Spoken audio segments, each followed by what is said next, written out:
नमस्कार, मी धनश्री परब आणि आज तुमच्यासाठी घेऊन आलेले आहे स्पेशल मंगळसूत्र कलेक्शन आणि त्यावरती स्पेशली मोत्याचे हे कानातले आम्ही फ्री देणार आहोत।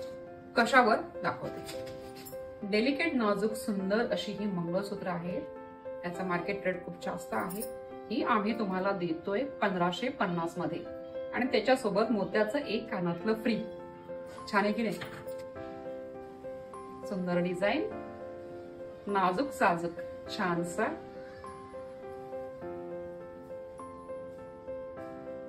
वेगळी व्हरायटी, क्वालिटी प्रोडक्ट, बजेट मध्ये 1550, त्याच्यावरती मोत्याचे कानातले फ्री। सगळे पेंडंट्स वेगळे आहेत आणि पट्ट्या देखील त्याच्या वेगळ्या आहेत वरच्या। सोन्यातलं डिझाइन फक्त 1550, हाय गोल्ड प्लेटेड। छान आहेत की नाही डिझाईन्स? वेगळं पॅटर्न, वेगळे कलेक्शन, बजेट मध्ये बेस्ट क्वालिटी। ह्या मंगळसूत्रांचं वैशिष्ट्य असं आहे की हे तुम्हाला बाहेर फिरायला जाताना वगैरे, प्रवासात जाताना, सध्या व्हॅकेशन वर जाताना वगैरे तुम्ही वापरू शकता आणि त्यावर मिळणार आहेत हे कानातले फ्री। ऑफर लिमिटेड काळासाठी आहे। धन्यवाद।